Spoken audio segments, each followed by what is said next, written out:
बच्चों आज हम स्टार्ट करते हैं करंट इलेक्ट्रिसिटी। और करंट इलेक्ट्रिसिटी में सबसे पहले हम पढ़ेंगे इलेक्ट्रिक करंट।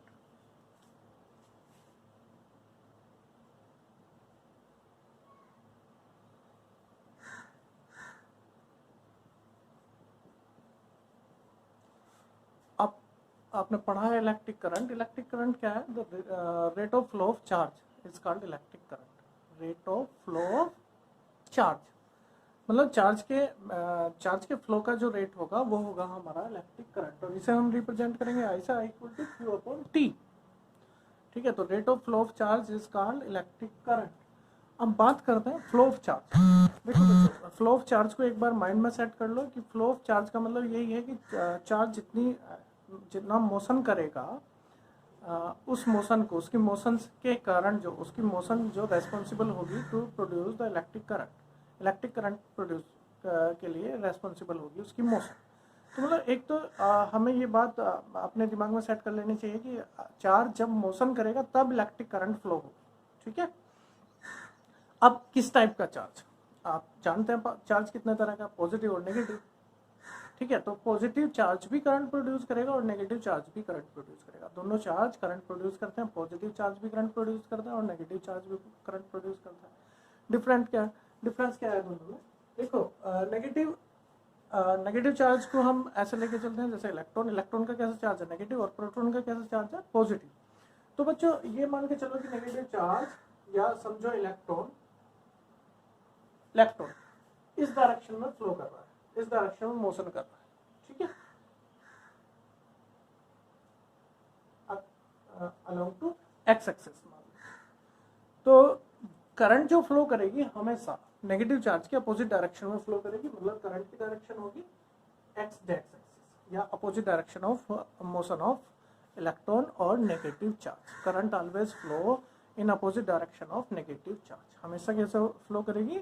नेगेटिव चार्ज के अपोजिट डायरेक्शन में फ्लो करेगी। और अगर पॉजिटिव चार्ज होगा तो पॉजिटिव चार्ज जिस डायरेक्शन में फ्लो करेगा उसी डायरेक्शन में हमारी करंट फ्लो करेगी। ठीक है, तो current always flow in direction of positive charge. तो दो बात याद रखेंगे बच्चों, करंट की जो डायरेक्शन होगी नेगेटिव चार्ज की क्या होगी? अपोजिट होगी, और पॉजिटिव चार्ज के टुवर्ड्स होगी पॉजिटिव चार्ज की डायरेक्शन में। ठीक है, तो करंट क्या है? Current is defined as the rate of flow of charge. It is represent by I equal to Q upon T. ठीक है, और करंट की डायरेक्शन कैसे पता चलेगा? अगर नेगेटिव चार्ज से करंट फ्लो कर रही है तो उसके अपोजिट डायरेक्शन होगी, और अगर करंट प्रोड्यूस कर रहा है पॉजिटिव चार्ज तो उसकी मोशन की डायरेक्शन में होगी। ठीक है, तो अब बच्चों पॉजिटिव चार्ज और नेगेटिव चार्ज की हमने बात करी, जैसे इलेक्ट्रॉन और प्रोटॉन। अब और कहाँ से हमें चार्ज मिलेगा? आपने पढ़ा है कि आयंस जो होते हैं हमारे वो भी क्या होते हैं? चार्ज होते हैं, क्योंकि वो या तो इलेक्ट्रॉन डिफिसिट करते हैं या गेन करते हैं। मतलब आयंस जो है या तो जब बॉन्ड क्रिएट करेंगे तो या तो इलेक्ट्रॉन लूज करेंगे या गेन करेंगे, तो इसलिए उन पे भी चार्ज होगा, जैसे आपने पढ़ा है लिथियम।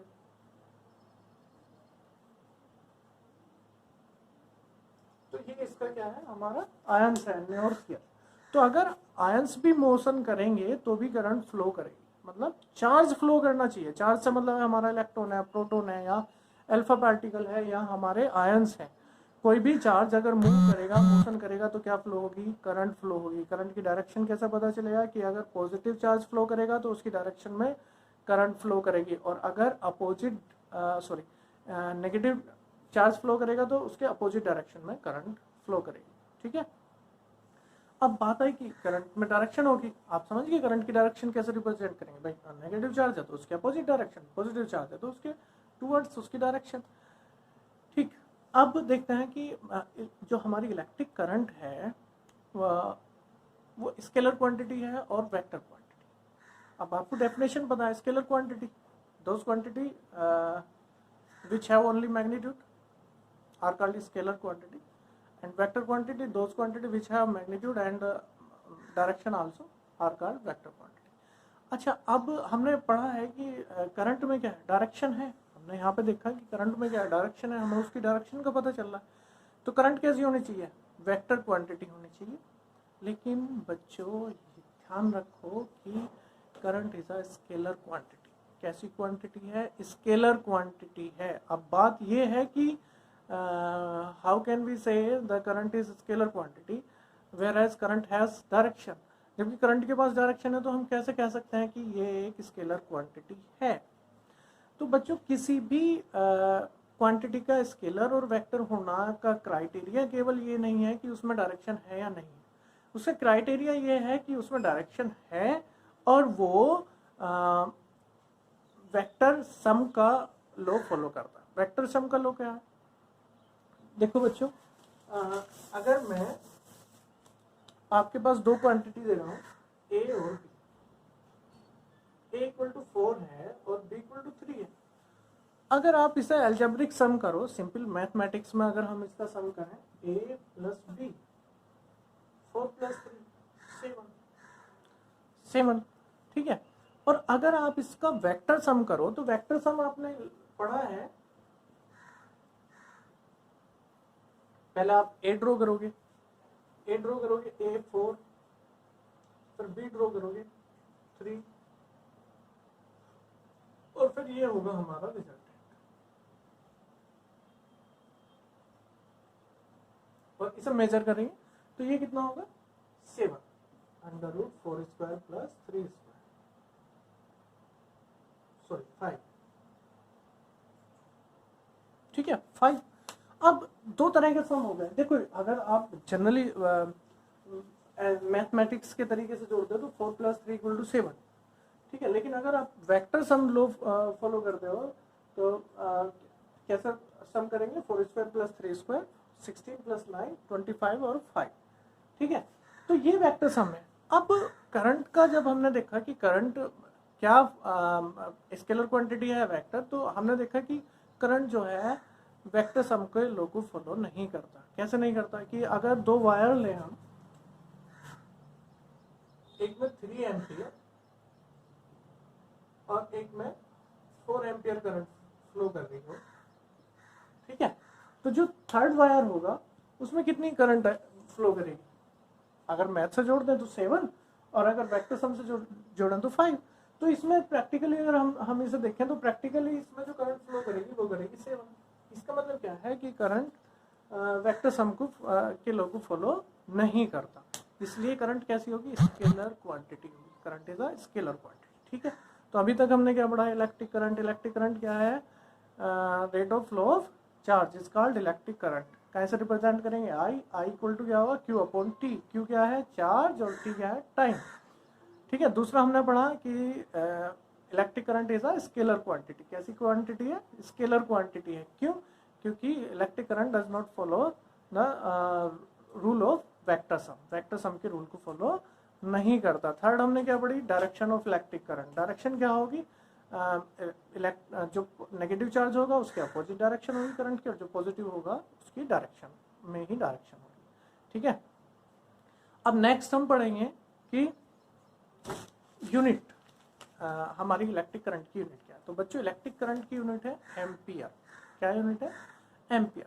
अब एम्पियर की डेफिनेशन हम नेक्स्ट चैप्टर में पढ़ेंगे। नेक्स्ट चैप्टर में क्यों पढ़ेंगे? क्योंकि it is based on force between two parallel wire, तो उस पर बेस्ड है इसकी डेफिनेशन। तो हम नेक्स्ट चैप्टर में पढ़ेंगे। तो अभी हम यहाँ केवल इतना याद करेंगे कि जो हमारी करंट है, इलेक्ट्रिक करंट है, उसकी यूनिट क्या है? उसकी यूनिट है एम्पियर, ठीक। अब ये देखते हैं बच्चों कि 1 एम्पियर करंट के लिए कितने इलेक्ट्रॉन रिक्वायर होंगे। तो अगर मैं 1 एम्पियर करंट की बात करूंगा,